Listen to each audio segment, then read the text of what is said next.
Sticker, yeah, okay. Yeah.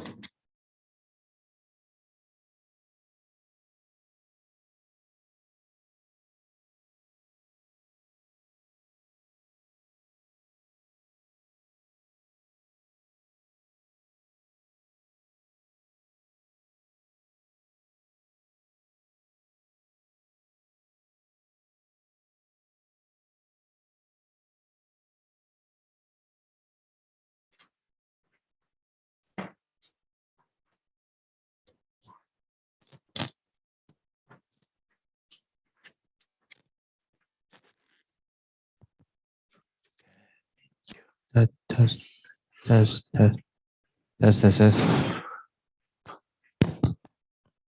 1 2 1 2.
Good morning, everyone. This morning we start Khenchen Rinpoche's teaching. So just remember, tomorrow is 1 hour different than today. It's for the daylight change. So tomorrow will be the time is everybody have to check, make sure it's on time. Okay. Thank you for joining us. We thanks Rinpoche teaching for us. Thank you. And last night the teaching, many people say the teaching is very profound, so wonderful. So also Rinpoche, one student last night, because the teaching is so good, so she has a question.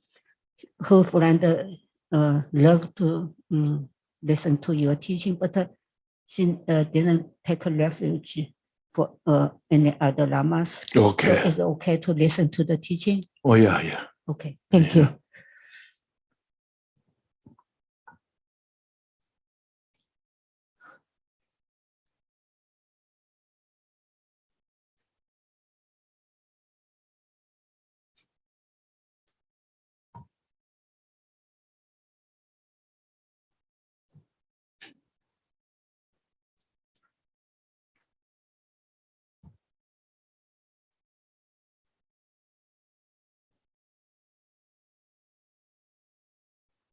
Yeah, let's start. Yes. Okay. I'm just waiting.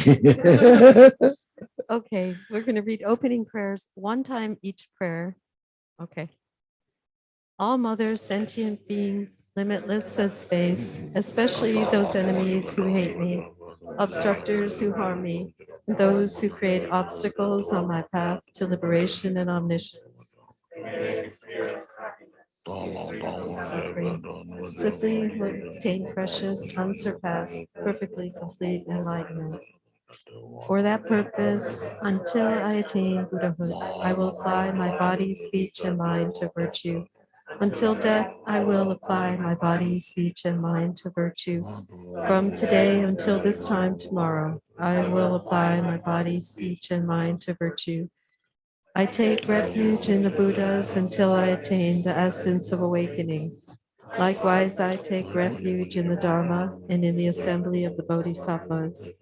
Just as the Buddhas of the past gave rise to bodhicitta and progressed along the Bodhisattva's path, so shall I give rise to bodhicitta for the benefit of all beings and practice the stages of the Bodhisattva's path. Until awakening, I take refuge in the Buddha, Dharma, and Supreme Assembly. By the merit of generosity and other good deeds, Buddhahood for the benefit of all beings. May all mothers, sentient beings, limitless as space, have happiness and the causes of happiness. May they be free from suffering and the causes of suffering. May they not be separated from the happiness that is free from sorrow. May they rest in equanimity, free from attachment and aversion. An infinite array of worlds, each with 4 continents and a wealth of infinite oceans of realms. If I bring them all to mind and offer them without exception, please hold with compassion all the beings they contain. Enjoyments in whatever I own, my aggregates, elements, and sense sources, my aspirations now and in times to come, as well as everything I grasp as mine. By offering them all, may I be blessed with the end of self-grasping, completely liberated into the bounds of real and unreal, transcending the names and attributes of arising, cessation, and abiding, coming and going, affirmation and denial. The supreme mandala is the natural state. By offering it, may I be blessed to attain the state of Buddhahood. Om Guru Deva Dakini Ratna Mandala Praticha Soha. Please turn the wheel of the Dharma, of the greater and lesser vehicles, and the teachings common to both, according to the dispositions and mental capacities of sentient beings. Good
morning, everybody. Hello, everybody. First, we just relax, just reflect our mind. That's where we are. And then rest the body and the mind together. And then cultivate the altruistic thought, the mind, to achieve complete enlightenment for the benefit of all sentient beings. So today, I will reflect on the Buddha's teaching, the Heart Sutra, to purify our own mind and then cultivate the mind, the bodhicitta, to achieve the complete enlightenment, Buddhahood, for the benefit of all sentient beings. So this kind of thought, the cultivation of the mind, is crucial to start with for our study and practice of Dharma. That becomes the cause to free from samsara and to achieve the total peace and happiness. So with this now, we make sure we have this motivation. With this mind, then we say inhale, breathe in fully, with the Buddha's love and compassion, and heal our mind totally, and breathe out all the stress, mental afflictions of creations.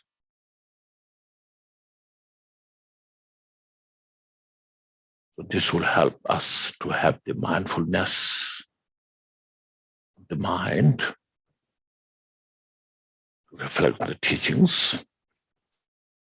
And next we follow the text itself.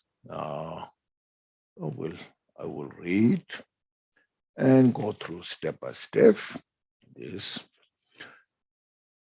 in the name of this mentioned there here, you see there, the Sutra of the Heart of the Glorious Lady Panchaparamita.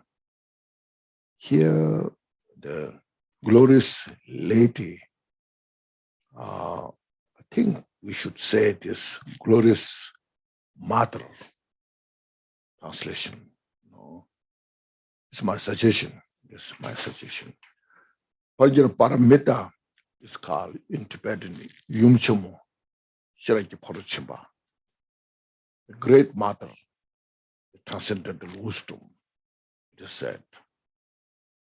Why I said the mother, the mother gives birth to a child.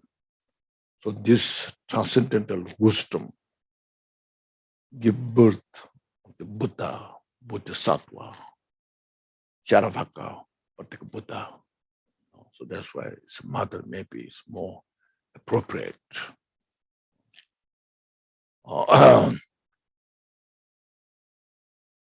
So this is where our understanding, you see, all the Buddha's teaching right from the beginning is designed, taught to purify all our mental afflictions, mental delusions. As yesterday we have discussed a little bit about the teachings, and as you have read many books, received teachings, everybody in the samsara is suffering, physically or mentally.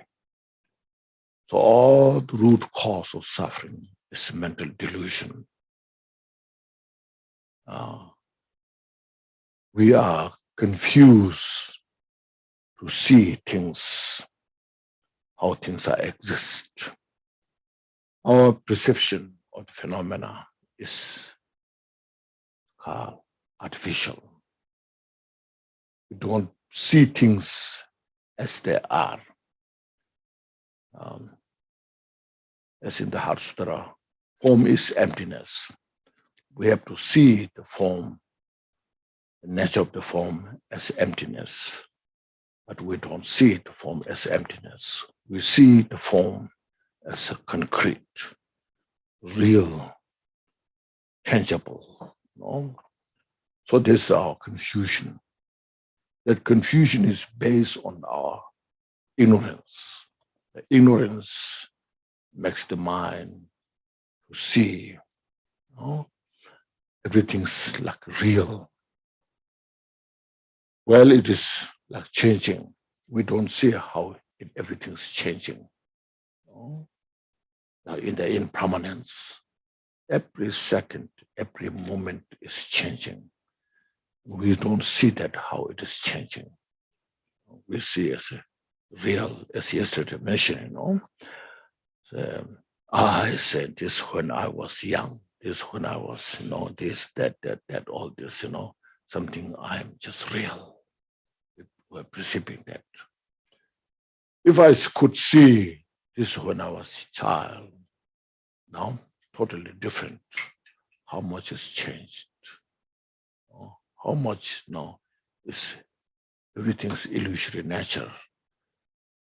That gives us a beginning to see things, how they constitute in the illusory nature. So the wisdom here, there now, gives us that kind of opportunity to see how things are now. So there are many different, as yesterday mentioned, wisdom of hearing, wisdom of the contemplation, and wisdom of the meditation. It's called Tebe Sherab, Sambe Sherab, Kombe Sherab. First you study, this kind of hearing, study. Then once you study, contemplate about that meaning. And then once you understood, when you're fully convinced, then we put into practice the meditation. So through that, we get all the opportunity to purify our confusion, to purify our delusion. So go through this step by step. They are called 3 trainings. I'm sure you have heard of 3 training. The training of the morality, the training of the meditative concentration, and the training of the wisdom awareness. So these all steps are very important. Now, we like to hear just direct emptiness, Mahamudra, absorption, awareness. It's all just mind. It is, but if we don't take the steps, which is in a complete method, step by step, then we cannot get the complete benefit. So if you go by step that way, then we get all the benefit. Like so when you cook, we need to have first, today, what should I cook? You bring together all the ingredients. It's like the morality, moral ethics. Then once you have that, all these things put together, all the right ingredients, you have this. And there we start cooking, chopping vegetables, so forth. We need such mental discipline or karma abiding, samadhi, with kind of your full attention. Once you prepare all these things, then we need wisdom, whether it's cooked, not cooked, whether it's how much the salt is there, all these things. So when you have all these 3 training regarding to the cooking, you get one complete dish made. Same thing now with this, our meditation practice. We need this called morality, means avoiding all the cause of the unfavorable conditions. Bring together all the cause of the positive, all the condition put together. So that's called morality. As mentioned yesterday, Buddha prescribed all this, what is good for us. That when Buddha said, do these things means it's good for us to maintain our mind. And then when Buddha said, don't do these things, means these are the cause of the suffering, and giving us wisdom to free from the undesirable condition. Once we have this called morality, then there is a samadhi, meditative concentration, how our mind should be calm, relax, rest in the one-pointed state. Once mind is well established in the one-pointed state, which is in the state of the virtue, then there is a critical wisdom can give rise. When the critical wisdom is give rise, manifest on the base of the karma abiding, then all our mental afflictions, mental delusions has no, so she'll say, place to abide. They are full taken care of, purified. So these three trainings are very important. So that's the glorious Mother Panchaparamita, the glorious the wisdom, transcendental wisdom.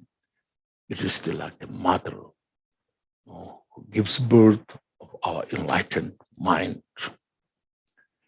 Then here we have this called five excellencies. So thus I have heard once the Bhagavan was residing on Vulture Peak Mountain in Rajgir together with a great assembly of fully ordained monks and a great assembly of bodhisattvas. At that time, the Bhagavan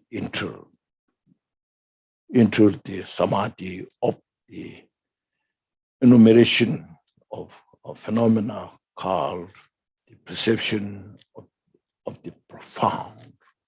So in this, the five excellency, the excellent teacher, the Buddha, perfect teacher, and then this samadhi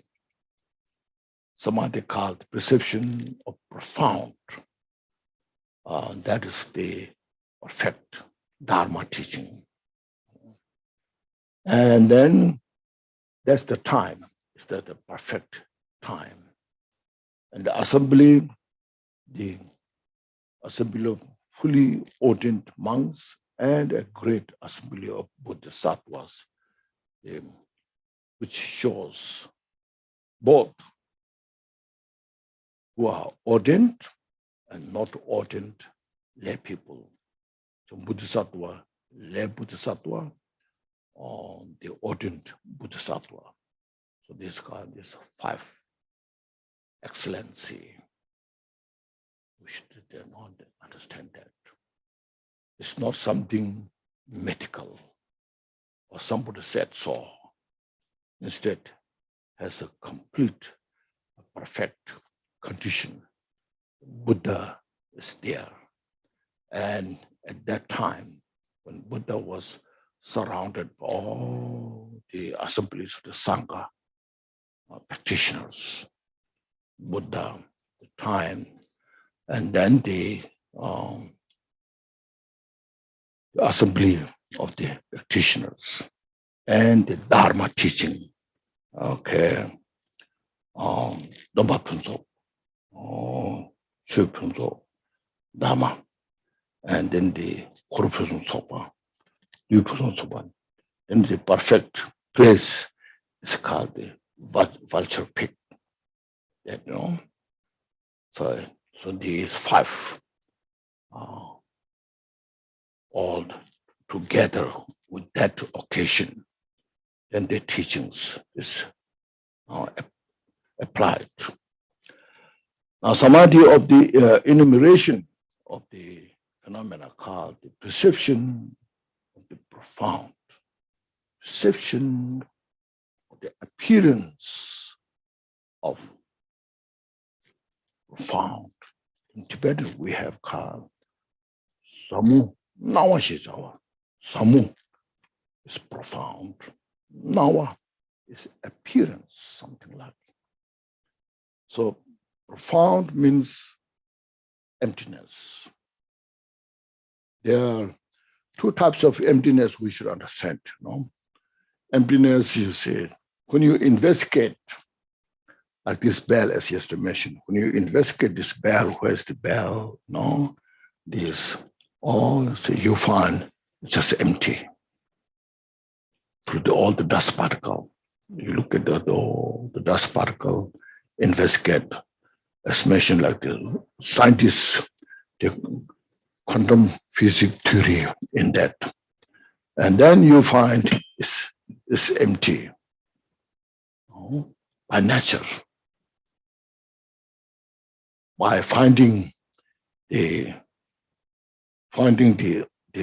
nature of this bell itself is nothing but empty. But it's not so much. It's just, you say it's empty. Doesn't mean so much. It's just empty. Now, we're here to understand emptiness, to practice the emptiness, that which becomes the direct cause to uproot our delusions.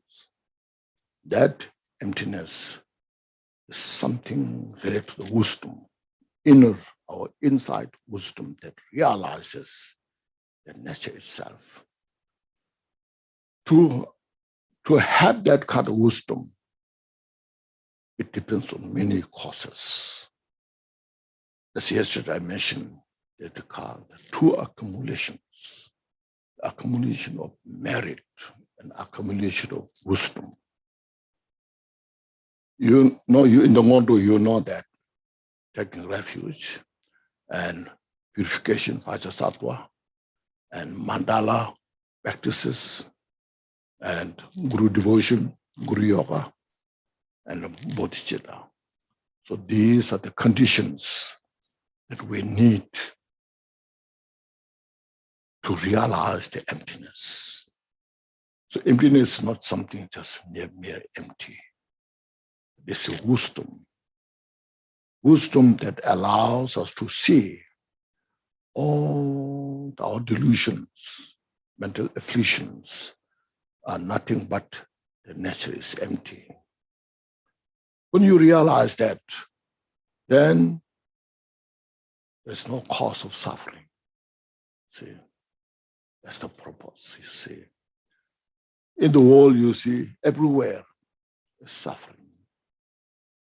Of course, there are physical suffering, but the most suffering is due to the mental afflictions, mental delusions. You see, everywhere you see, from the head of the country to the people on the street. When these mental afflictions are purified, the great teacher who realized the emptiness, the Mahamudra, they age, but they age full of peace, joy. They get sick, but their sickness is no longer brings such great pain. Instead, they get sick, but they get sick with the great peace in the mind. Then eventually they die without fear, which will come here in the Heart Sutra, So no fear, you see. That kind of realization of emptiness is not just mere empty, that intellectual emptiness. It's emptiness of the wisdom that we experience. Need to that. That's why Dharma is important. It's not just a belief system. It's not just a religion thing, It's not just a culture thing. Rather, it is the way how to free from all the suffering. So to manifest that kind of realization of the emptiness, Here, emptiness means wisdom of the mind, realizing nature of the emptiness. That wisdom to manifest, then we need all those purification. First, you see, they are in the Uttara Tantra mentioned.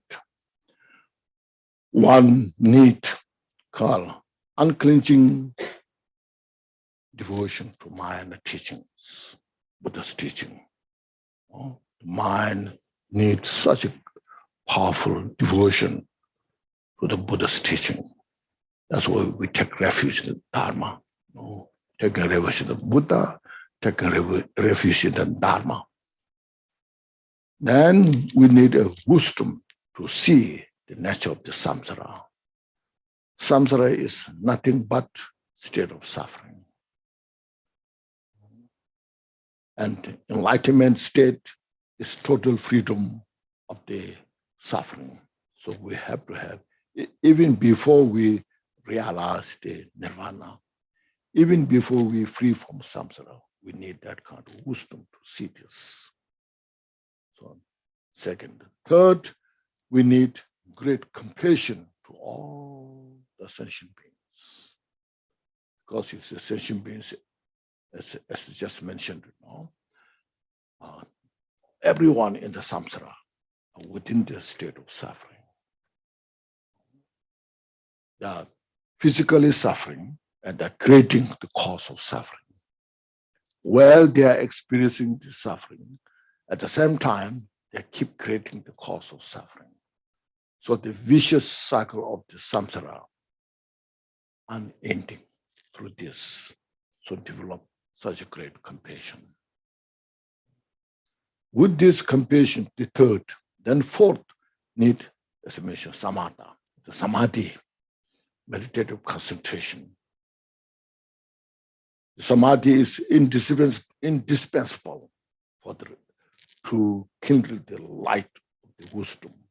We need the wisdom to see things precisely on the base of the samadhi. So these are these four very critically important. Our devotion to the Dhamma, Mahayana Dhamma teachings. Bodhisattva was way of practicing that Mahayana. And then wisdom to understand reality, nature of the samsara, nirvana. And then great compassion.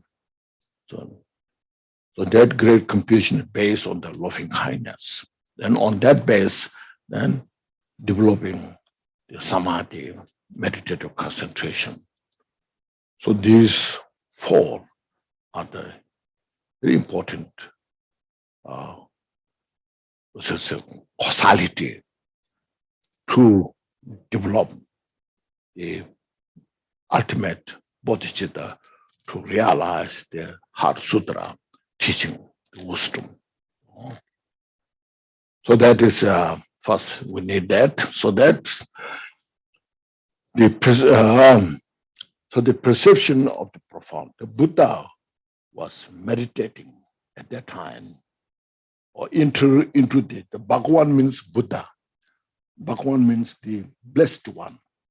The blessed one is the Buddha who went into the samadhi, such as called the Chögyin Namtang. Chögyin Namtang. Wisdom, there are two types of wisdom. Knowing everything as it is, and knowing all things. So within the knowing as it is emptiness. And within that emptiness, everything manifests.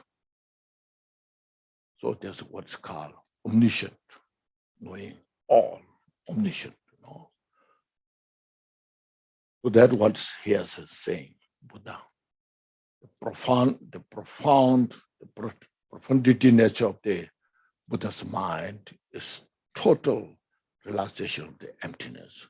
Within this emptiness, then Buddha has that wisdom, knowing everything. So these two wisdoms are inseparable. So Buddha was within that state. So at that time, noble our Lord Yeshwara, Papa Chandrasik, the Bodhisattva, Mahasattva, he was Bodhisattva. Mahasattva means who was in the 10th bhumi, or 8th, 9th, 10th bhumi, is called Mahasattva. While practicing the profound Paramita, means while meditating within in the emptiness wisdom, or wisdom of emptiness, then saw the following. He saw the 5 skandha to be empty of nature. Because of he was meditating all pervading emptiness, abiding that state. Because of that, the 5 skandha also within that state, which means that their nature is empty. So 5 skandha, yesterday I mentioned briefly, as you said, that in the 5 skandha, all the phenomena, that's what we study, that's what we all practice within that 5 skandha. The form, feeling, perception, and formation, and consciousness. See. In the form, you see there are also within the form, the body, what we have, the 4 elements. And then this relation to that, our eye, ears, nose, tongue, body. And then the object of the eye is called form. The object of the ear is called sound. Object of the nose is called smell. Object of the tongue is called the taste. Object of the body is called tactile. So all this what we see in the world, what we hear, what we smell, taste, touch, everything is within that form.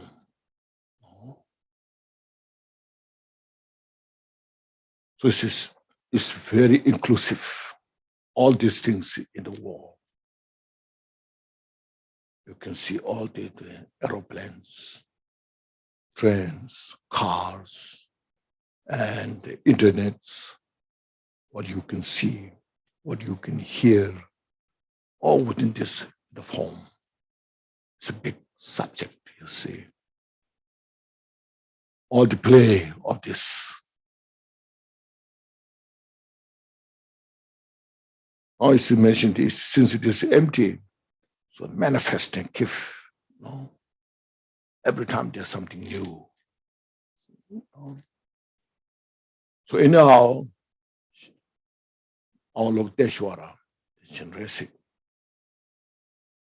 So meditating on this emptiness, within emptiness, he's seeing all this 5 skandha, 5 aggregates. The nature is empty. That kind of wisdom is there. When that wisdom is there, as I mentioned, then all the mental afflictions has no space. And the mind is free. See, our mind is blocked, become limited because of mental afflictions, mental delusions, you can see. When you're attachment, you're stuck there. You cannot go further there. When you have anger, you're stuck there, mind is, you see. When mind is free of attachment, aversion, then mind just flows space, as you see. That's why Dharma study is why so important. You see, it's not something cultural you believe, rather how to free ourselves from all the bondage. You see, that's why Buddha's teaching is so important. No things in the world that kind of teach us. There's so many beautiful things you can see around. You can go everywhere, anywhere. A lot of good things you can see, but you cannot find such kind of wisdom as Buddha's teaching. So to give rise, just as I mentioned, to give rise that kind of wisdom, we need all those conditions. As yesterday I mentioned, interdependent, dependent arising. Everything's interdependent. When one cause is missing, the other doesn't work. So to all the things what you need together come together, then we can, that kind of works. Just make a cup of tea. When you make a cup of tea, you need just a cup of tea. But to make a cup of tea, how much things you need? So you need stove, you need a pot, you need water, you need tea itself. You need to know how to cook it, how to make the tea. And then if you need milk also for sugar, all things you need, when everything comes together just to make a cup of tea. If one is missing, we cannot make a cup of tea. So like this in our meditation practice, this inner is interdependent. Look at this. So we need a lot of purifications. Regarding to the purification practice, if you read Jewel Ornament of Liberation in that section, in the section of the bodhicitta, to develop bodhicitta, Kampupa mentioned, there's preparation, actual cultivation of the bodhicitta, and the conclusion. At the beginning, preparation in that section, so making offering to all the Buddhas, and then second, purification. In that purification section, Kampupa explains so beautifully about the purification, how to purify our mental afflictions, our negative, the cause of suffering. Kampupa mentions, we create negative karma through the mental afflictions for our own benefit in this life, for our friends, to get rid of enemies, but these to accumulate wealth. So these are just only for this life. When you leave behind for next life, none of them follow us. Our body has to leave behind. Oh no, we have to leave body behind. All the accumulation of wealth we have to leave behind. Our enemies we call, they leave behind. All the fame, all these things we have to leave behind. So you see, but the negative karma we've created will follow life after life, life after life, become the cause of suffering. So therefore, as when we have the precious human life, it's the best opportunity to purify. That's what is Dharma practice is about. When we purify more, then the mind becomes sensitive. Say, oh, this is non-virtue, cause of suffering. This is virtue, cause for peace and happiness. I better pay attention. You see, there are some individuals you see, they don't care. So first of all, they will say, what? It doesn't make sense, virtue and non-virtue. Why does it become non-virtue? Why does it become virtue? if you kill a cockroach, so why it becomes non-virtue? What it means, So for them, it doesn't make sense. So this is virtue, this is non-virtue when you talk about, because they have no, merit in their mind to see these things. So we who have this kind of awareness, understanding this virtue, this is non-virtue. So then we purify the non-virtues, develop the virtue. So fortunate. It's inner born. We accumulated that quality. And it's very fortunate. Because I myself also saw, I met some people, they're arguing. So you're talking about this non-virtue. Why it is non-virtue? What it makes non-virtue? Doesn't make sense. It is the nature, So like that kind of thing, I'm sure you have also experienced in our life.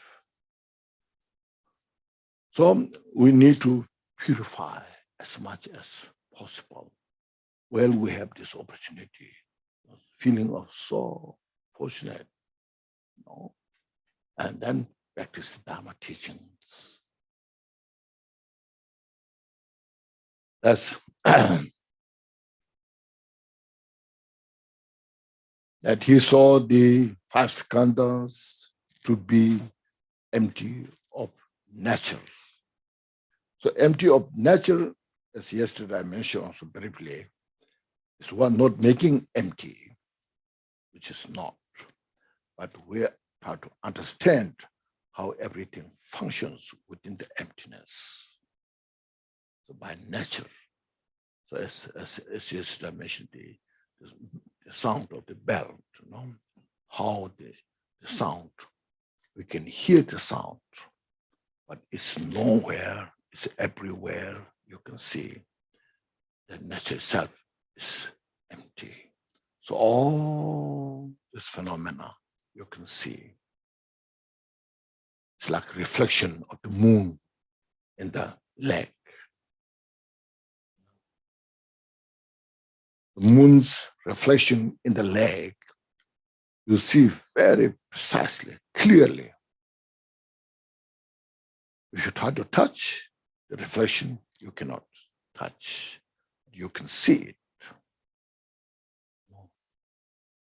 So through this example, what we can understand is all these phenomena which is around us. It's a reflection of our karma. Karma we have created through many lifetimes, including this life. It's a reflection of our karma and reflection of our mind. It's true, we should understand. Reflection of the karma and reflection of the mind.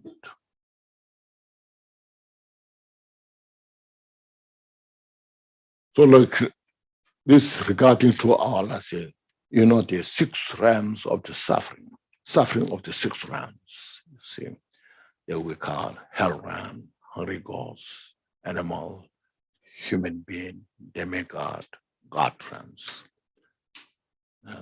Sometimes we see, where's the hell realm, the hungry ghosts, I know what we see is human beings and animal realm. There's 2 realms we see. To these 2 realms, we can relate to the 6 realms. Just for our own life, just look, Sometimes physically, there's such great pain,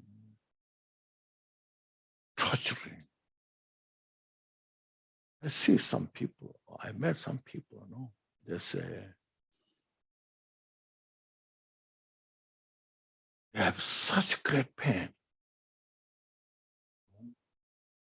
So they cannot accept that pain.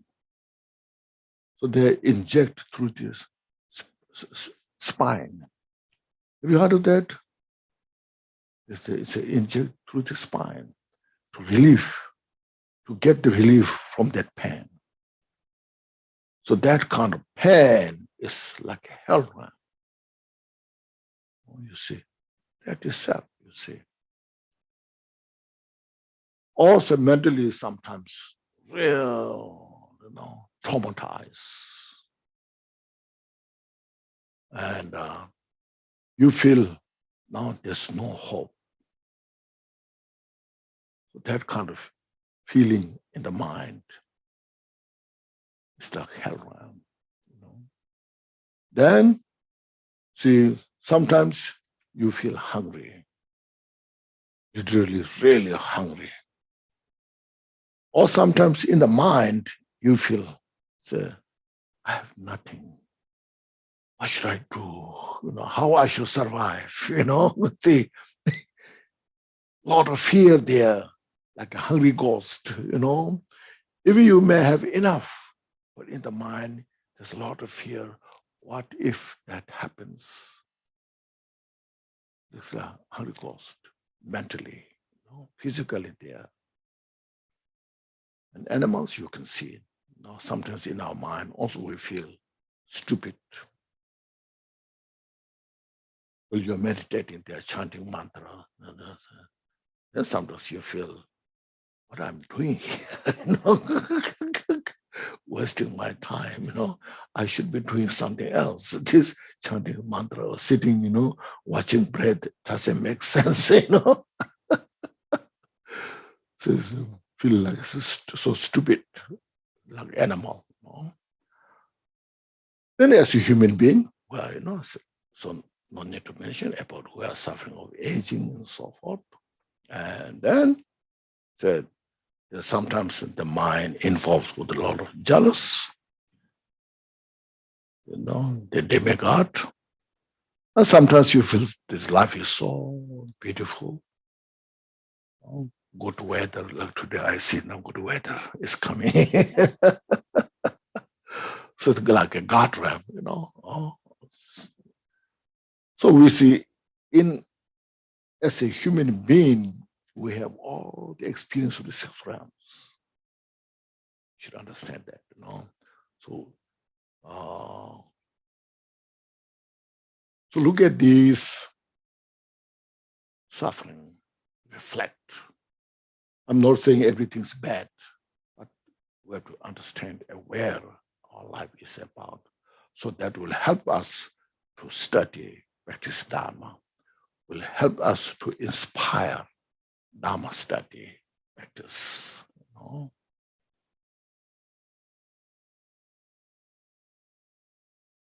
And do that. So, and also in the Shantideva's text mentioned, reflecting on the suffering has great value.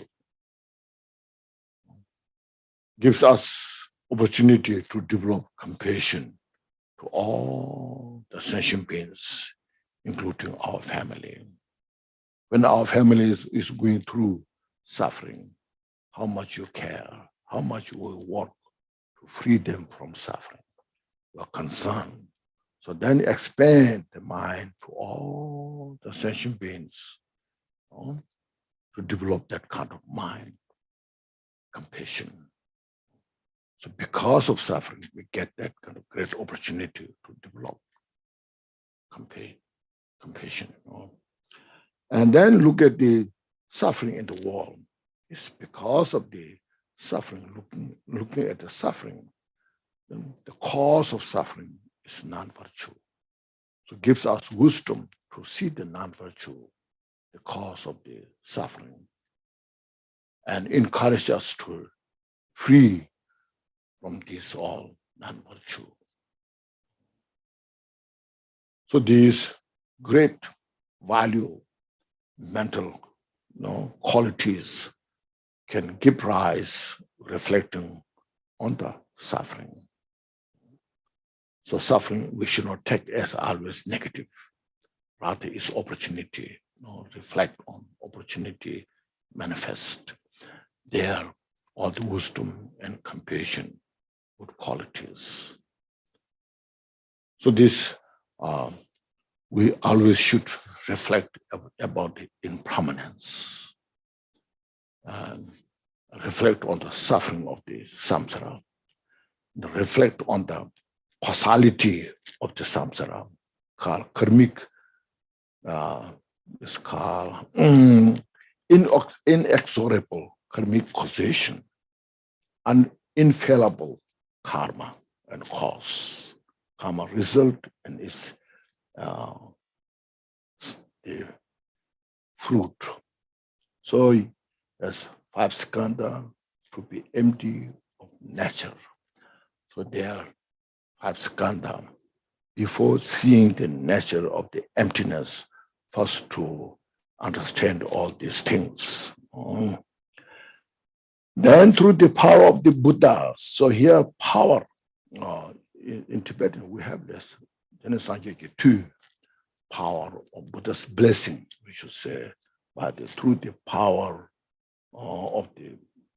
through the blessing of the Buddha, Venerable Shariputra spoke thus to noble Avalokiteshvara.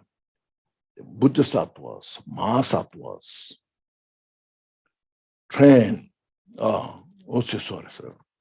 how should a son of noble family or a daughter of noble family train who wishes to practice the profound Vajrapara metta. So here, noble family means who has, first of all, who has the Buddha nature, which everyone has. And secondly, who have developed bodhicitta, okay, who's belong to Mahayana family, who has, so family here means Rik, which can follow the path towards the enlightenment.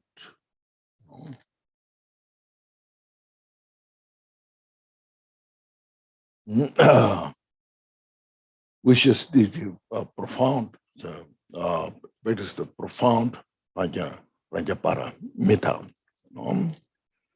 So, son of the noble family or the daughter of the daughter of the noble family. It is the profound Vajrapara should see this way, see the 5 skandhas to be empty by nature. So this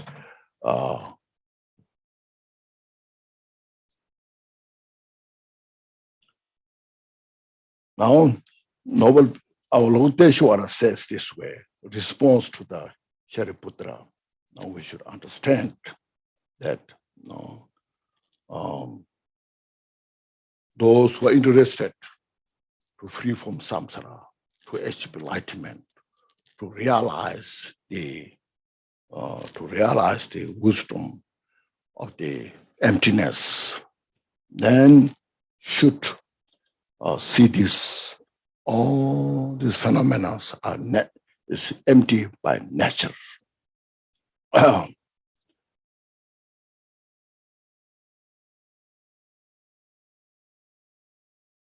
They should see this way. They see the 5 skandhas to be empty by nature. Form is emptiness. Also, is the form. Emptiness, no other than form. Form is no other than emptiness. So this now, as yesterday we have discussed a little bit about, you say,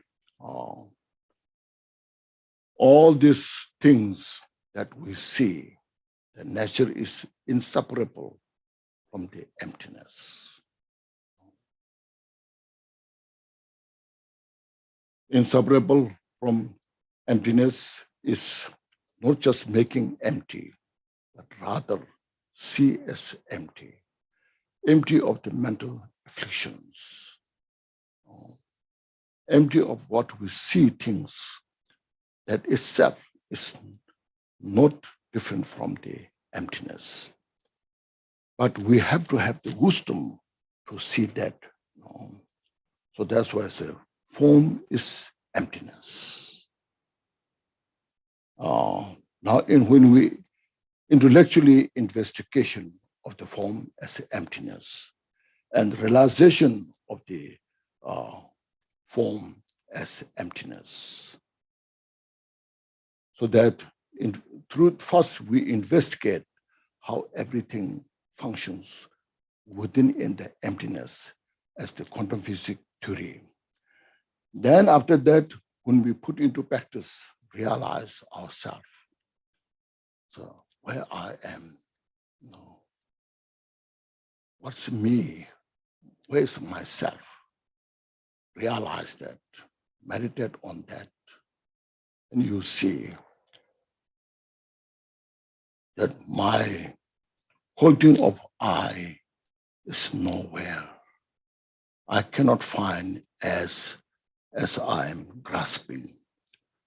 So when I see that nature, where I could meditate on this, then the mind is totally calm and peace. That nature of the emptiness realization makes me to free from all the suffering and free from all the boundary. So look at this, from this, from the ground Mahamudra, and this is the way, it's a path that we go through step by step, and then realize that nature is emptiness. So therefore, form is emptiness. And that emptiness is no other than form. So I say, emptiness is also is form. That what I see, that form is emptiness, and emptiness itself is the form. So emptiness is no other than form. So that, see, what it does is it cuts the nihilism and eternalism. When I see the emptiness, the form as emptiness, it cuts the eternalism. What I see, real things there, that itself is empty. It's not something permanent. It's not a tangible thing. It's like a rainbow. And then when I see as emptiness, it's not just nihilist emptiness, but emptiness also is form. The form itself is the emptiness. So it cuts the nihilism and eternalism. So, form is no other than emptiness. Yeah. So emptiness is so enlightenment is within here. No place go outside. No outside we can go to for enlightenment. So enlightenment is within us. When we have that wisdom, that five skandha, that what we have, that very five skandha itself is the nature of the emptiness. And when we have the wisdom of that, and that wisdom allows us to achieve the enlightenment. So no other place to go. So having said that, so then the samsara itself is nirvana. And when we don't realize nature of the samsara, then it is samsara. When you realize nature of the samsara itself, then it's nirvana. So, in the same way, then there's a way feeling. Now you can say, feeling is emptiness. Emptiness is the feeling. And the feeling is emptiness. Emptiness is feeling. There's no emptiness other than feeling. Feeling, No emptiness, no feeling is other than emptiness. Emptiness, no other than feeling. Likewise, discrimination. So feeling what we have, feeling good, feeling not good. Today I feel good, today I don't feel good. And we're so attached to this. And we have aversion, feeling not good. So that feeling not good is suffering. No? And feeling good is attachment. It's also cause of suffering. So when you realize this nature of the feeling itself is emptiness, and feeling not good is also emptiness, then it makes the mind free from the suffering. Aversion and attachment, both are purified. Likewise, discrimination. Discrimination means feeling, perception. Here is mentioned discrimination is perception. You perceive something good, you perceive something not good, or perceive big, small. We have that kind of duality state of the mind. So through this wisdom, when you allow to see that the good, you say, that's a better. When you have the better feeling, good is no longer good. Good is bad. And then it's like that. It's all relative state. And meditate on this way, perception. When there's, when you look at this table,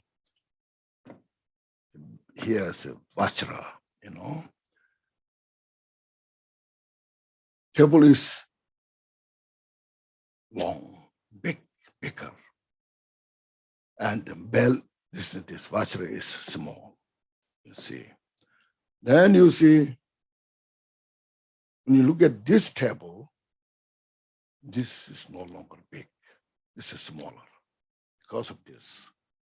So this is the relative state at being a bigger table. Then if you go longer, this table is small. And then compared to this table is smaller. Then this is more smaller. Like that where everything is relative state. This perception, when you have that kind of perception of this, meditating on the emptiness, so everything's relative state. So this being longer is empty by being this longer. And by being this shorter and by being this Vajra, it makes it empty. So this is how everything becomes emptiness and relative state. In the relative state, you see all this good and bad, big and small, all are relative state. That relative state is all a nature of empty. So you can say perception. And formation. Mental formation is also saying formation is emptiness, and emptiness is formation. And formation is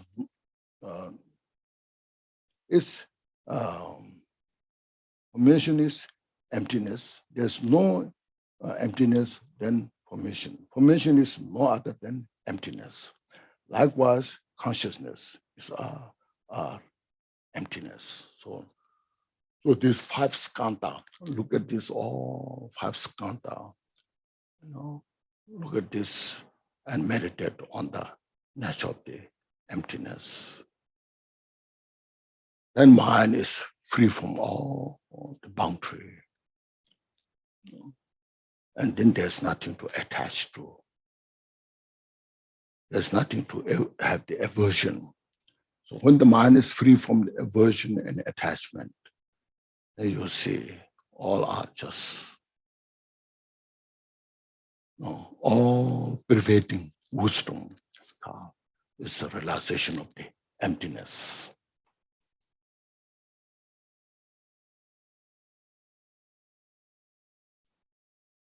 So thus Shariputra, all phenomena are emptiness. So then there are 8 characteristics of emptiness. Thus Shariputra, all phenomena are emptiness. Without characteristics. So within in the emptiness, there's nothing to characterize. So that's why it's called without characteristics. When this bell is empty by nature, when you see the bell is empty by nature, then within that emptiness, there's no such characteristics of good or bad or right or wrong. So it's called no characteristics, or it's called there's no attributes. There's no attributes within the emptiness. Without arising. So within emptiness, there's nothing to arise. So meditate in there. When you look at the here, in the mind, in the thought comes in the mind, and then you meditate there.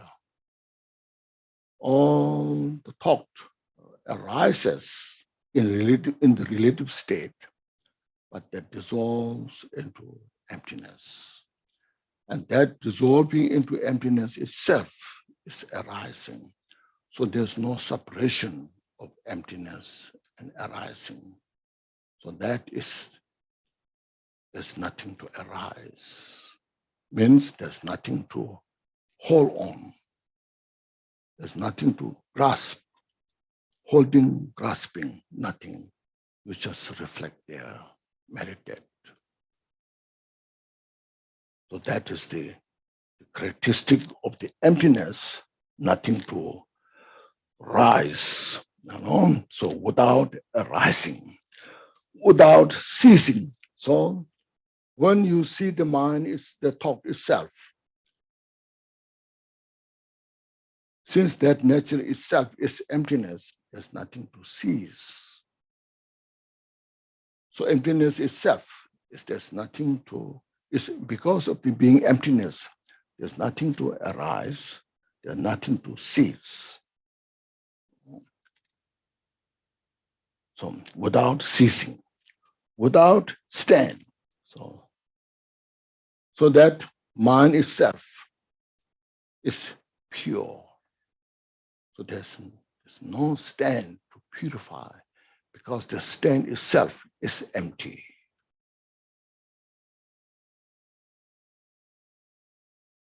When the mind, there's some attachment in the mind there. Look at it directly where the attachment is. And you see attachment is nowhere. It's non-existence. So when you see that non-existence of the stand, is without stand, no obscurations. See? And it's gone without stand, and not without stand. It's neither, it's not one side. It's in Tibetan called Chinyimeba, Majiba, Mangaba, Dimameba. There's no, since there's no stand, so it's called not without stand. So this we have to meditate in the mind. When the mind is free from all the stands, and that itself is none, that itself is called not without stand. This what shows is first mind is stand, then purified. If that is the case, then we should not say not without stand. But initially, mind itself is free from all the stand. So therefore it said not without stand. Without decrease. So there's the mind itself, there's nothing to decrease and nothing to increase. So without increase, without decrease. So these are the eight, it's called the eight characteristics of the emptiness.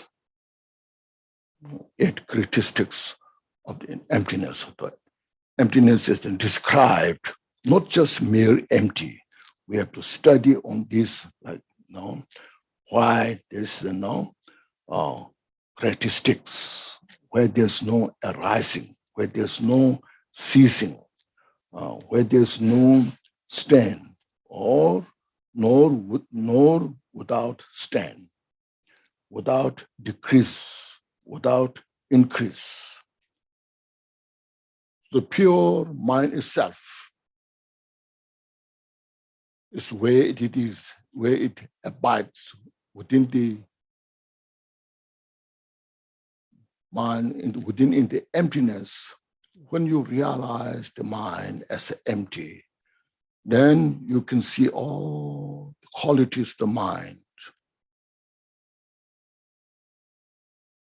That fearlessness, Buddha's, we should say, there are 4 fearlessnesses of the Buddha's wisdom.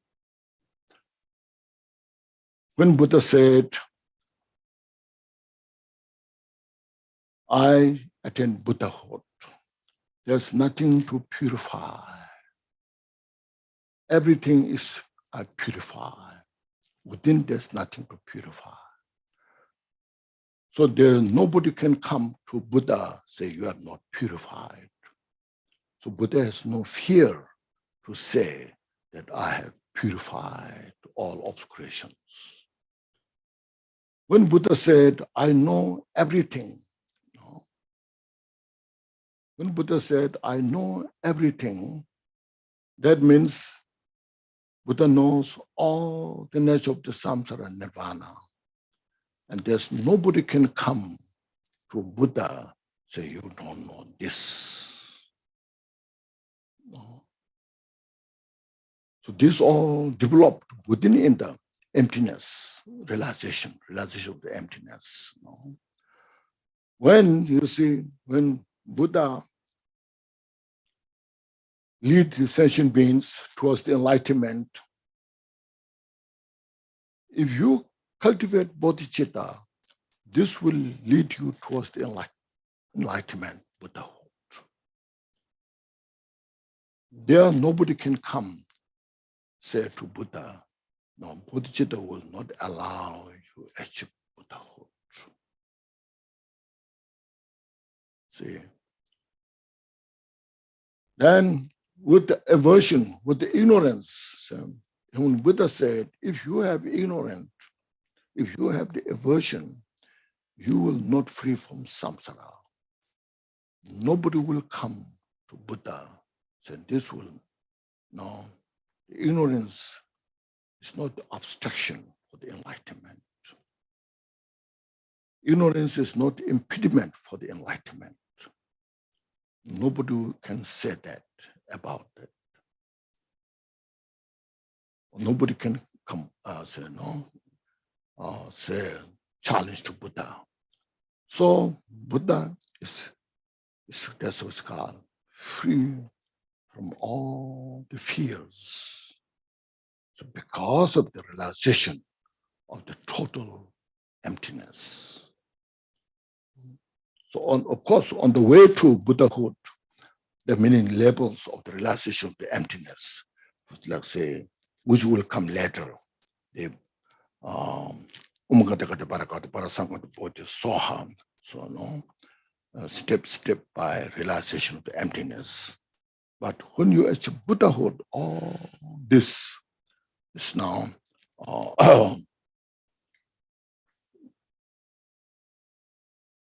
the fearlessness that Buddha has achieved. So this is how first is, without decrease, without increase. Therefore, Shariputra, in emptiness, there's no form. So there's no independent form. There's no substantial form that you see. Whatever you see in the world, all are just a manifestation of the emptiness and nature of the emptiness. So first, from the five skandha, there's no form. There's no form. Then repeating again, there's no feeling, there's no discrimination, or there's no perception, there's no formation. Yeah. Then next is there's coming no formation, no consciousness, no eye, no ear. So this is called the first five skandha. Then there's 18 dhatu,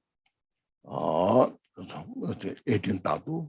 Then there's called 12 increasing field. 12 increasing field. No, there's no form, no feeling, no discrimination, no formation, then no consciousness, no eye, no consciousness, then no eye, no ear, no nose, no tongue, no body, no mind. So that is the 12 ayatanas. And that's called no eye consciousness, no ear consciousness, no nose consciousness, no tongue consciousness, no mind consciousness, no body consciousness, 6. And then no form, no sound, no odor, no taste, no body tactile, no formation, just 12 increasing field. Then next there comes, say,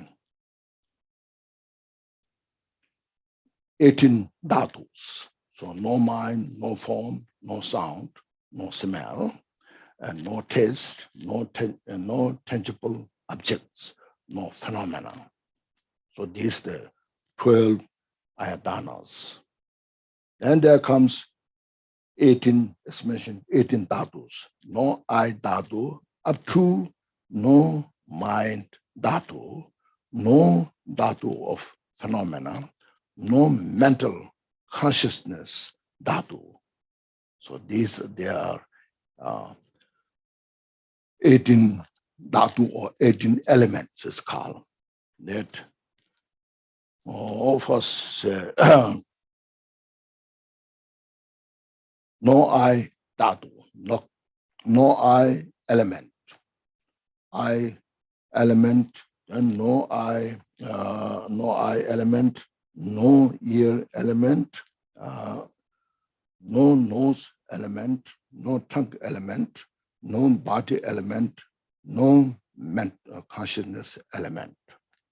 And then there comes the 6, the object, form, then say the sound, the smell, the taste, and then the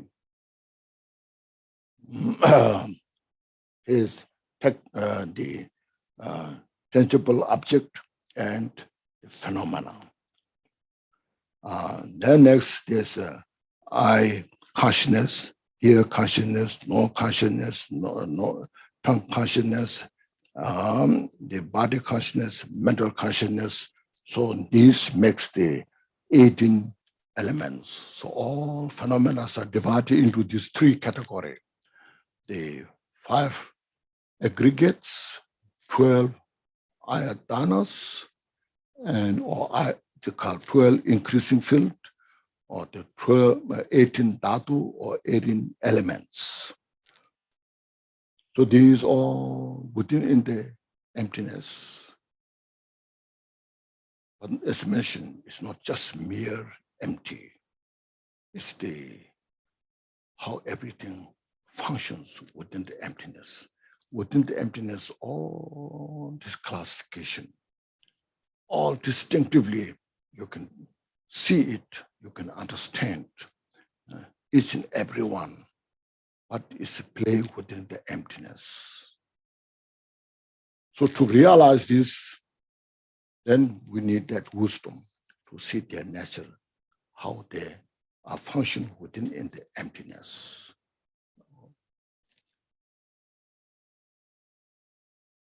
Always in the way to free from all this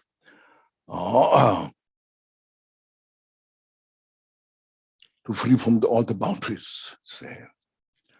Then there comes here no ignorance, no termination of ignorance up to no aging and death, and no termination of aging and death. So this is 12 interdependent. Okay, we should say 12 interdependent. First, we have to count 12 interdependence. Ignorance, and then formation, marik duche, formation, and consciousness. From ignorance, which within that confusion, ignorance. From that ignorance of the mind, we create the karma. It's called formation. From the formation, the karma that we carry is called consciousness. Consciousness is conceived in the mother's womb. It's called name and form. Then the name and form, the name and the form, that brings the increasing field. That 6 increasing field. 6 increasing field brings the contact. Eye contact with form, ear contact with the sound, the nose contact with the smell, the tongue contact with the taste, the body contact with the tangible object, the mind contact with the phenomena. So it's called contact. After we contact with the object, then there comes the feeling, as we described, feeling of good, feeling of neutral, feeling of not good. So when there's feeling of good, there's called attachment, seva. And when there's attachment there, there's called craving, grasping, grasping feelings there. You grasp what you attach to. Then that comes the existence. We create the karma. The 10th is called karma existence, sipa in Tibetan. So from that, then we are born. It's a birth. 11. When the birth is there, then start the day when we are born. From that day, we start aging. So aging and death. So 12. So interdependent. That's how in the samsara goes round. From the ignorance, look at the ignorance, you see. Not understanding about the samsara, not understanding of the enlightenment. We just indulge our life in the samsara, the samsaric activities, and just continue, as you mentioned, as I listed all the names, formation, consciousness, so forth. Once we are born, we age and die. And during the time of death, there's a lot of confusion, disparage, suffering there. And then we die. And again, according to the karma, we're reborn. That's how it continues to rebirth in the samsara. So this is a very important point. So these 12 interdependence we can put into 3 categories.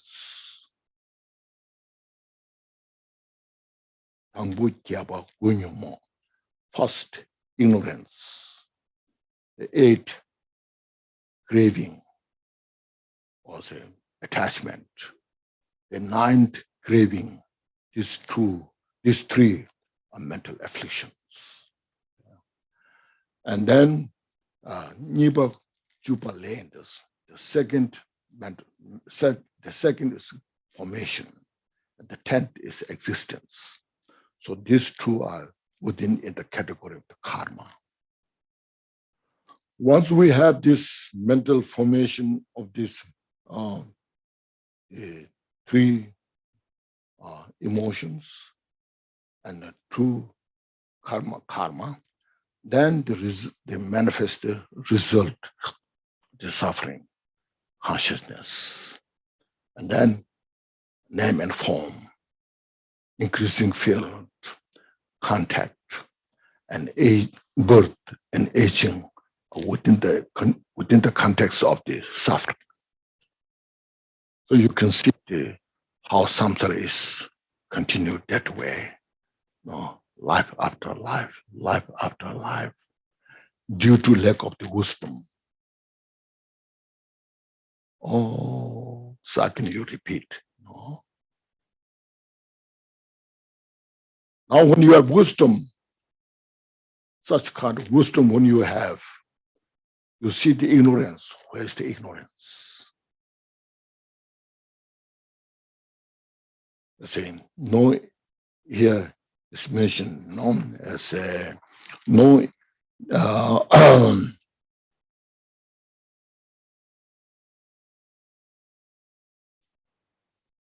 Ignorance, no termination of ignorance, up to no aging and death, and no termination of aging and death. See.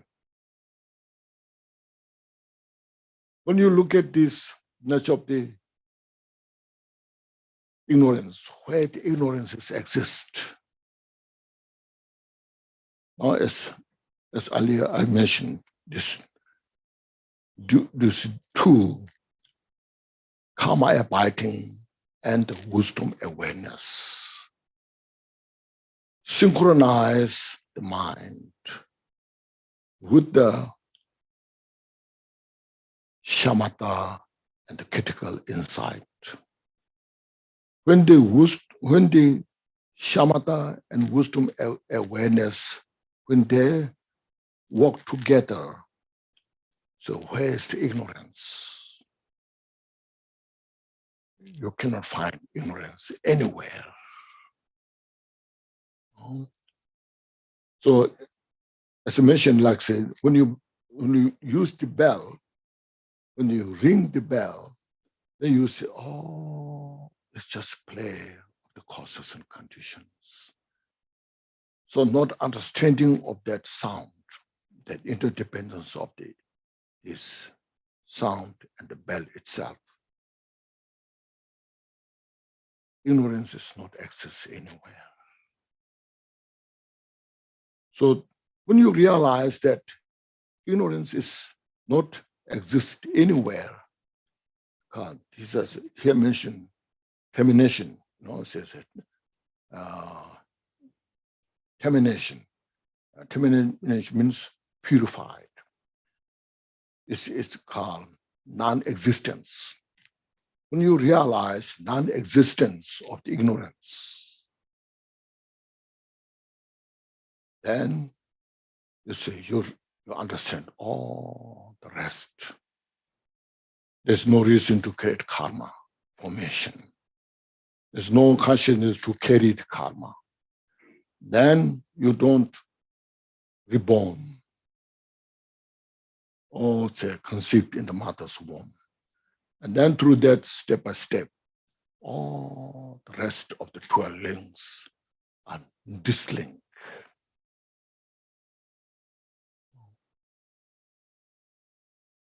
And that's what's called free from samsara. So wisdom, awareness that allow us to see this nature of the samsara, the state of the nirvana, when we have the wisdom.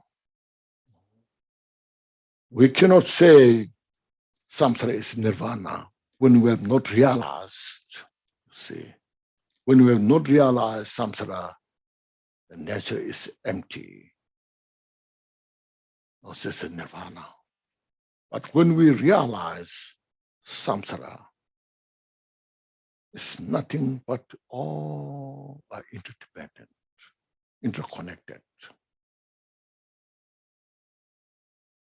And you see that samsara itself is nirvana. That's what it's called, interdependent, called 12 interdependent link. Okay, so that's what. Then when we are not born, there's nothing to age. All this link, how to free from samsara. Okay. Then next is said, no suffering, no origin, no cessation, no cessation, no path. So this is the Four Noble Truths. These are the Four Noble Truths, okay? First, you see, Four Noble Truths, as we know, first Buddha taught the Four Noble Truths.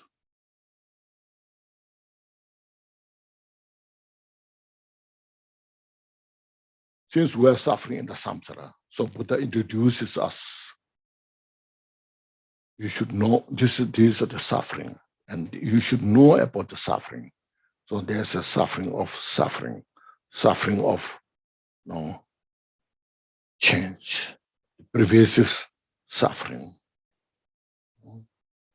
The suffering of suffering, that what we have, that what everybody see, physical suffering, mental suffering. Physically, when we get sick, aging, death, so forth. And mentally, you see, when there's a depression, when we're upset, we're not happy. Everybody knows this. So that we no need to say so much because we know it.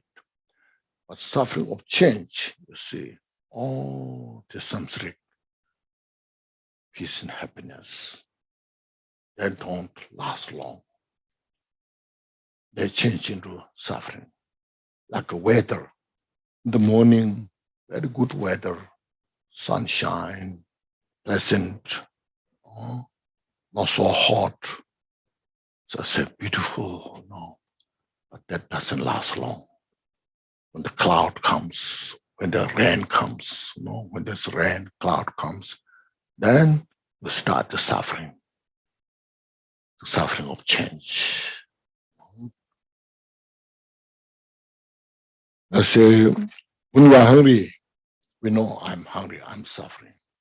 So then I get a very good lunch, start eating good lunch.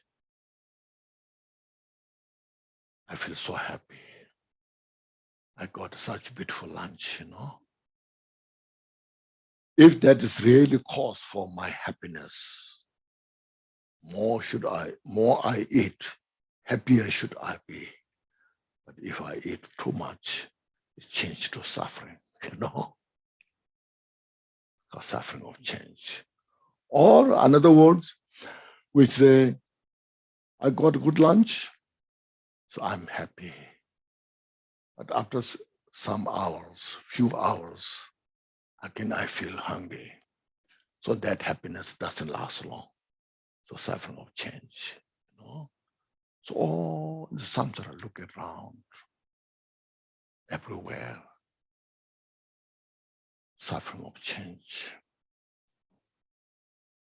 And pervasive suffering is called, as long as we have this 5 skandha with us and grasping on that, holding of ego, and then with mental afflictions and creating karma, we are under the condition of suffering. No matter where we are, in the desire world, in the form world, in the formless world, wherever we are under the condition of suffering. So suffering is pervaded. That Buddha introduced us. You should know about this all suffering. Look at very precisely.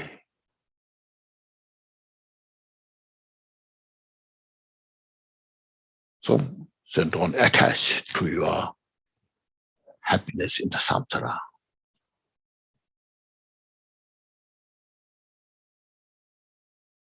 And once we got this message, understand about the nature of this suffering, then Buddha said, avoid the cause of suffering. These are the cause of suffering, like 10 non-virtues. Look at the 10 non-virtues listed. So this is the cause of suffering. Avoid, purified, is cause of suffering. Meditate on we know. Utilize, make sense if it does or not. It's called Gyaltsen, Kunjung, Rabye. Yes, the origin of suffering, the cause of suffering. It's a condition of suffering. Gyaltsen, Kunjung. The suffering comes from that. Gyaltsen, Kunjung, Rabye. Fully manifest from that, and it's called cause of suffering. We should avoid the 10 non-virtues, delusions, so forth, all this. So meditate on this. Then after that, Buddha said, these are the true causality of samsara. And the true causality of the nirvana is the cessation of suffering and the path to the cessation. Once we are free from this cause of suffering, then one will achieve the cessation. Means we uprooted the cause of the suffering. When we uprooted the cause of suffering, the suffering is not there. So suffering ceases to exist when the cause is totally uprooted. It's called nirvana. Nirvana, or the cessation of suffering. Now, how to achieve that state? It's called take the path, the eightfold path, eight noble path. So the right view, right thought, right action. So right view is the view of the Madhyamika, the view of the Mahamudra. We have to understand that.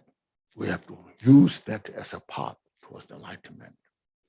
Then according to that right view, we have to right thought and put action according to that, free from the 10 non-virtues and act on the 10 virtues. That action, the right livelihood,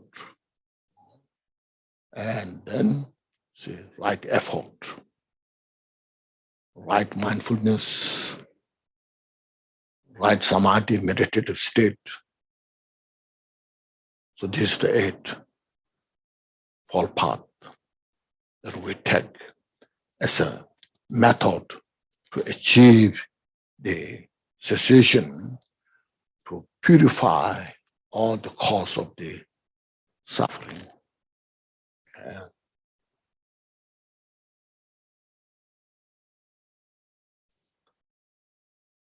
Mhm. No cessation, no path, no wisdom, no attainment. Then here comes no wisdom. Here, no wisdom means when there's no object to know, everything, when you realize everything is emptiness. The object is emptiness, subject is emptiness. When you transcend this duality mind, there's no wisdom, Carl. It doesn't mean the Buddha has no wisdom to see things precisely, but there's no duality in between. No? So this is called no wisdom. So that itself, when we realize the Four Noble Truths, the nature of the Four Noble Truths, the nature of the 12 interdependent links, when you precisely understand about these things, then you see there's nothing to attain, nothing to achieve or forward. No? So no attainment and no non-attainment, neither to achieve nor none to achieve, free from duality. It's called non-duality state of the enlightenment. So this all follows the path.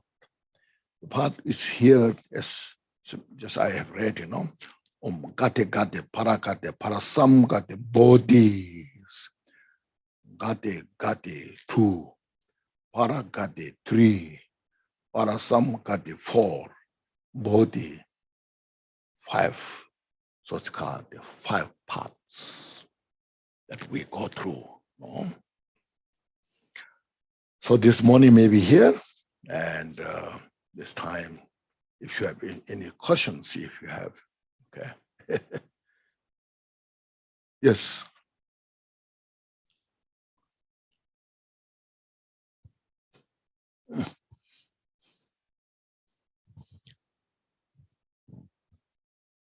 Thank you.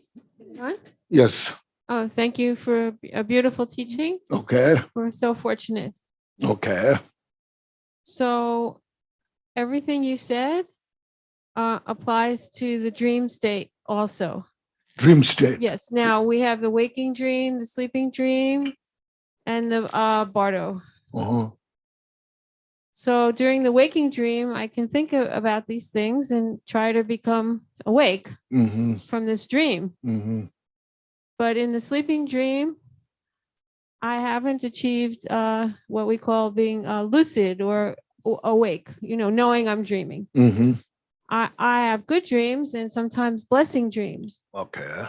But how will I wake up in the bardo if I can't wake up in the sleeping dream? That as just I mentioned, the 3 training. Okay. The 3 trainings are indispensable to realize these things. Okay. On the ground of the pure morality state, when you establish the samadhi, when you establish the samadhi in a very stable way, that samadhi becomes the foundation to you to realize or to see the dreaming. Yeah. In our busy life, like nowadays. No, there's no any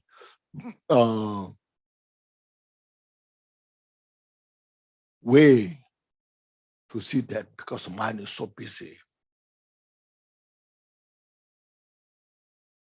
When you establish, as mentioned, the samadhi, stable samadhi, then you go to sleep consciously, okay, which we cannot, because due to lack of the samadhi. When you have good samadhi, as mentioned, then you go to sleep. You go to sleep, but you know sleep step by step. You go to sleep without forgetting the continuity of your mind. And then you see when there's a dream comes, you can see, oh, this is a dream. Lucid dream. Okay. Then when you see the lucid dream, oh, this is a dream. It's like daytime, nighttime, dream. Everything's dream, nothing but dream. Nothing is real. No? And you see, you have that wisdom, awareness. See? So you see these, whether it's daytime or nighttime, this samadhi is very important method for both realization. So as yesterday mentioned, you have heard of Mahamudra teaching so many times in your life, but still our mind stays ordinary. You know, our mental afflictions manifest as ordinary. You know? Because we have not captured that realization due to lack of the samadhi.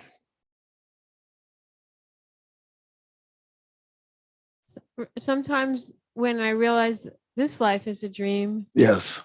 it feels uncomfortable. Like, why? I want to wake up.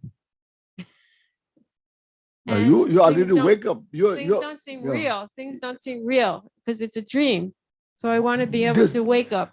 If you realize this life as a dream, there's nothing to wake up.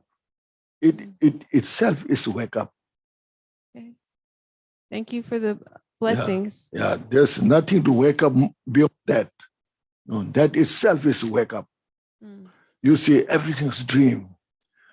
Now, if you feel sad, means you have attachment.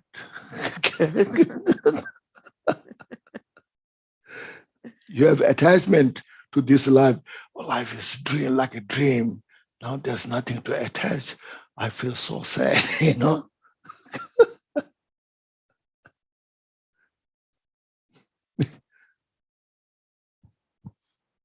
Thank you, Khenchen, for such beautiful teachings and answers. Anne has a follow-up question.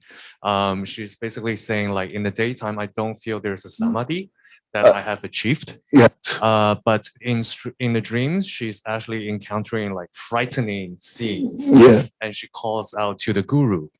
Like, why is that? What would cause that? What would be the reason? I'm not, he or she, you. What was the question?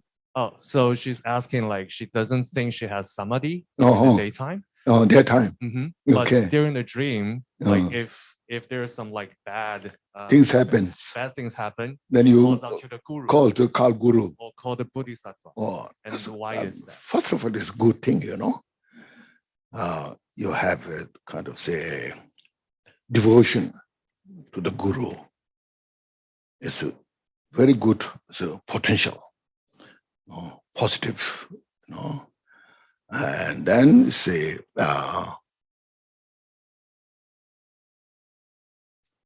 then you say, it depends on your awareness. If you have a kind of understanding real, then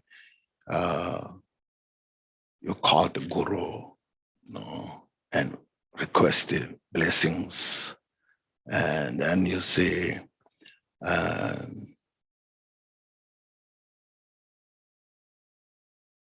first of all, say, give me all the capacity, mental ability to realize, the Guru's mind and my mind are inseparable.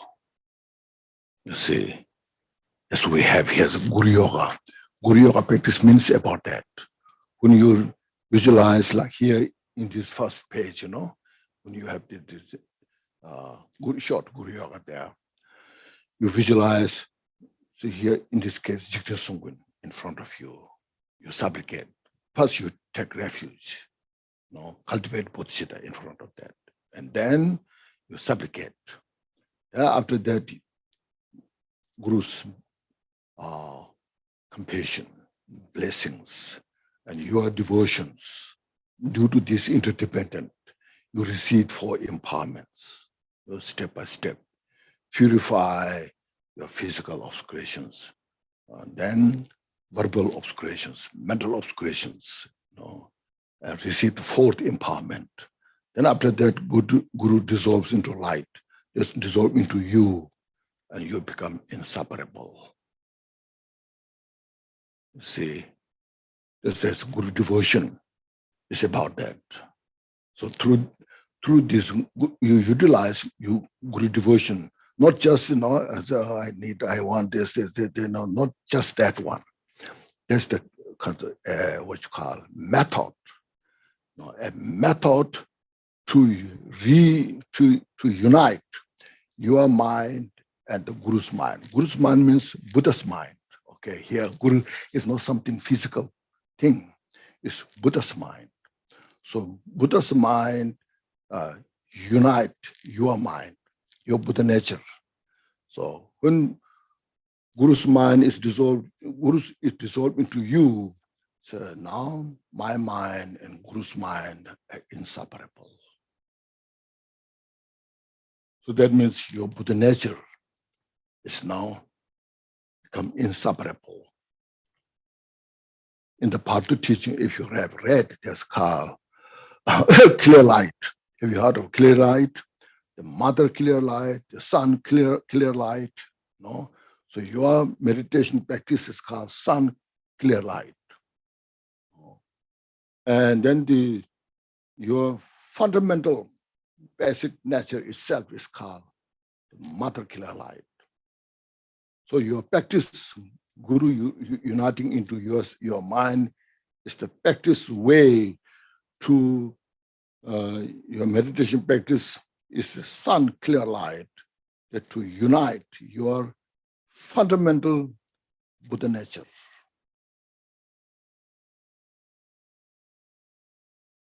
Thank you, Khenchen. Yes. Would you also say the devotion to the Guru or the Buddha nature is also sort of a form of a samadhi? It's also a form of samadhi. Samadhi. Oh yes, of course. All your practice, you can relate to the samadhi. Like when you say prayers, without wavering your mind, fully kind of continuity, step by step going there. It's samadhi. While you're saying this prayer, mind goes there, there's no samadhi. Okay. Oh, yes, I'm chanting this mantra, Oh, no. Then you chant the mantra. You chant the mantra, and then it's Oman Pemula, Oman Pemula. The mind wandering here and there to your kitchen or in the market, they're driving here and there. No samadhi, you see. But instead, while you're chanting the mantra or these prayers, full attention what you are saying is part of samadhi. So that's why while you're walking, you can walk with samadhi. You see, that's called walking. You have heard of walking meditation? You see, and eating meditation. While you're eating, you just consciously eat, meditate. So Milarepa said, I meditate while I'm walking. I meditate while I'm eating. I wish everyone has that. See? Thank you, Khenchen. Yes. I had a question about dependent origination as you were explaining. Mhm. Did you say that consciousness comes into the womb and then name form, Mhm. then name form comes? Mhm. So I wanted to ask first, really, what is name form? Is it just the sense of I? What is name form? Of the consciousness from 12 interdependent. That is called, as soon as you conceived in the mother's womb, these organs are not obvious. In the mother's womb, the eye, consciousness, ear, consciousness is also not so obvious. That's called name and form.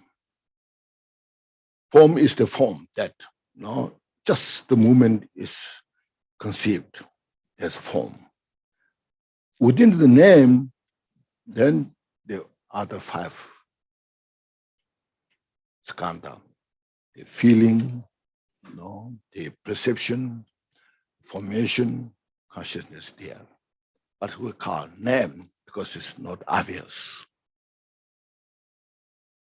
And does that explanation relate to the red and white bodhicitta and the blue home? Yeah. That's what? Name form is in the home? No, this is no. This is no connection to that. Okay.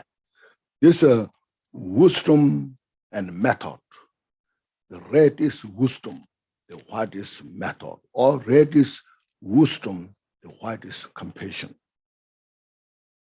And then say wisdom and compassion. Or you can say the white is body, Buddha's wisdom, body. Red is speech, and the blue hum is mind. Body, speech, mind. Okay? The body, speech, mind of the Buddha here together.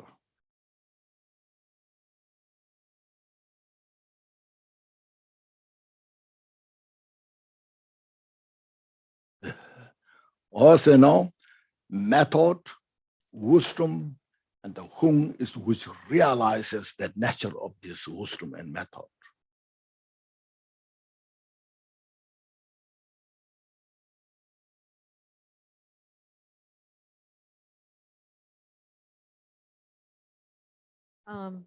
Is it separate from dependent origination because Not separate. it's not separate? Okay.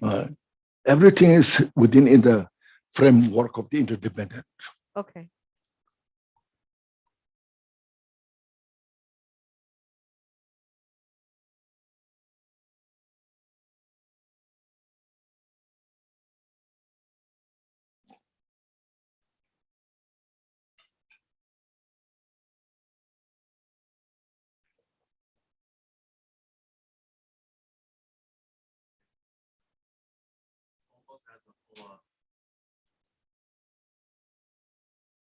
Hoa.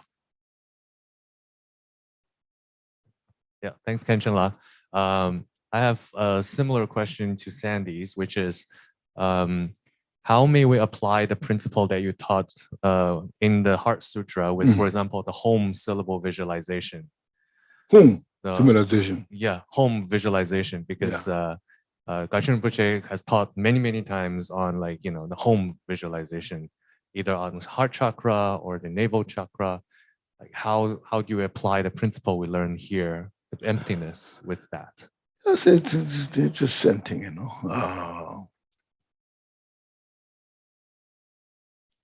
So home, you say, no?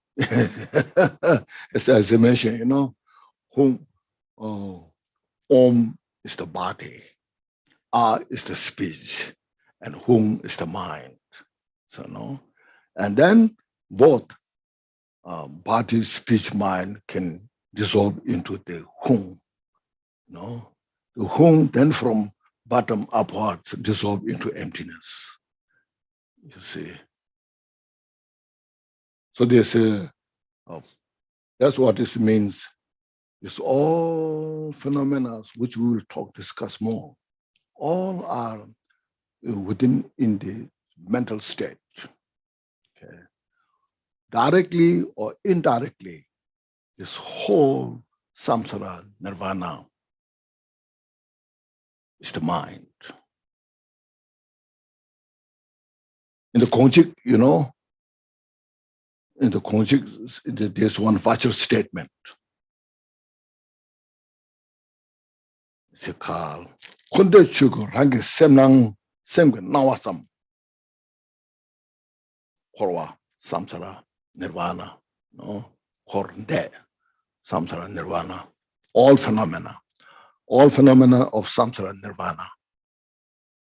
It's just a projection of the mind, or just appearance of the mind, appearance of the mind.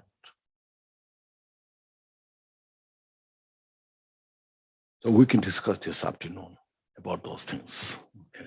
Thank you, Khenchen. Yeah. Thank you. I believe it's time for lunch. Yeah.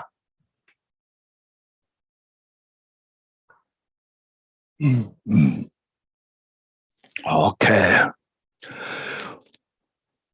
Want to say short dedication prayers? This here, we can say, yeah, this page 70. When you have if you have the text.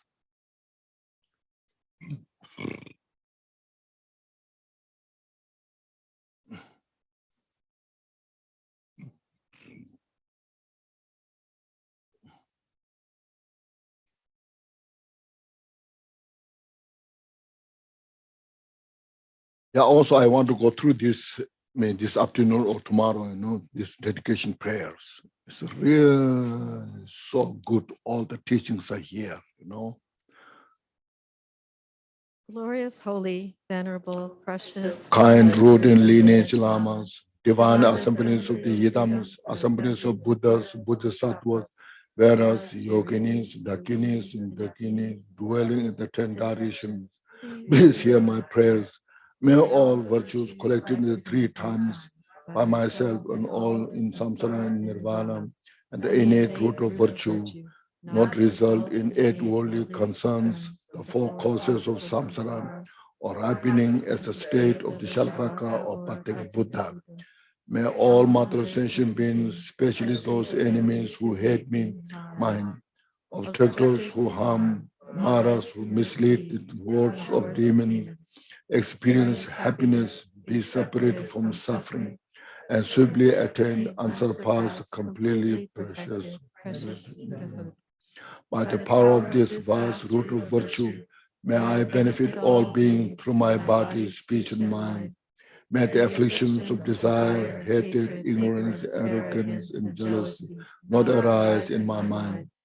May reputation, wealth, and honor in this life not arise for even a moment. May my mind stream be moistened by loving kindness, compassion, and bodhicitta. And through that, may I become a spiritual master with good qualities equal to the infinite of space. May I gain supreme attainment of the Mahamudra in this very life. At the time of death, may the sufferer of the severe life not arise. May I not die with negative thoughts. May I not die confused with wrong view. May I not experience an untimely death. May I die joyfully and happily in the great luminosity of the mind as such, and pervading clarity of Dharmata. May I in any case gain the supreme attainment of Mahamudra at the time of death in the Bhato. Thank you so much.